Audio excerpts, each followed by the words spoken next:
A Los Angeles federal judge has ordered the Trump administration to halt indiscriminate stops and arrests, specifically raids that target people based on the color of their skin or where they work. The order also bars the federal government from restricting attorney access to the detainees. So what does it all mean and what happens next? John Panolio joins us live from the KTLA News Center with more on the judge's ruling and its impact. John?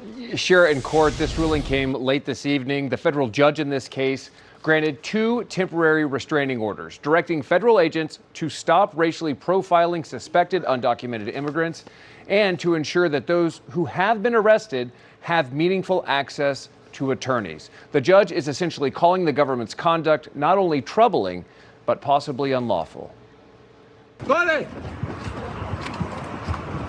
After weeks of aggressive immigration enforcement, tonight, a federal judge is stepping in. In a strongly worded ruling, U.S. District Judge Mame Frimpong temporarily barred federal agents from targeting immigrants without clear cause and demanded they stop denying legal access to those in custody.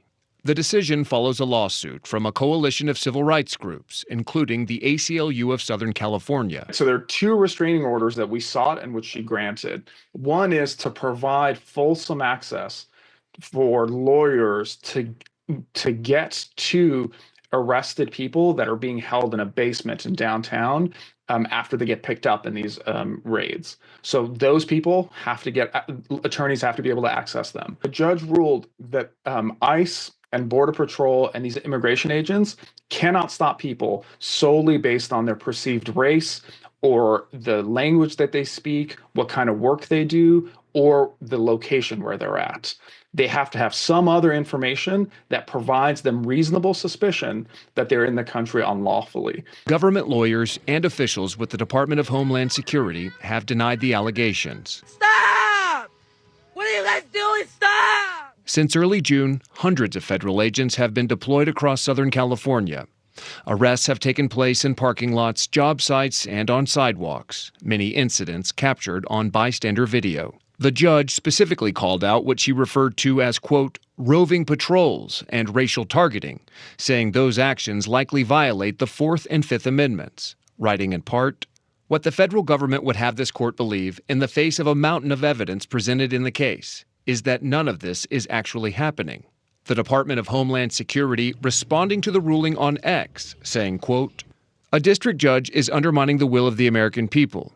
America's brave men and women are removing murderers, MS-13 gang members, pedophiles, rapists, truly the worst of the worst from Golden State communities. Law and order will prevail.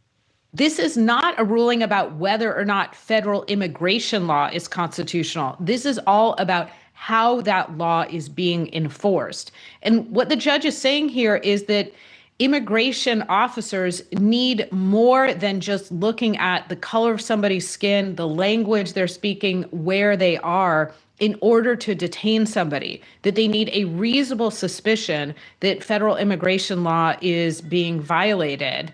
The judge is not issuing a nationwide injunction. This is a temporary restraining order that applies to the parties before her, that applies to the people who walked in and brought this suit.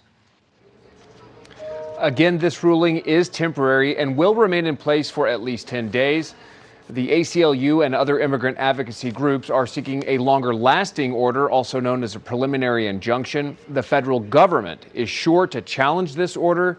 U.S. Attorney Bill Essayli posted on X that the government, quote, strongly disagrees with the allegations in the lawsuit. He goes on to say that, quote, agents have never detained individuals without proper legal justification. Meantime, Mayor Karen Bass issued a statement saying in part, quote, the court ruled in favor of the Constitution. She added, this is an important step in restoring safety, security, and restoring the rights of all Angelenos. We'll have another update at 11. Back to you in the studio. John, thank you.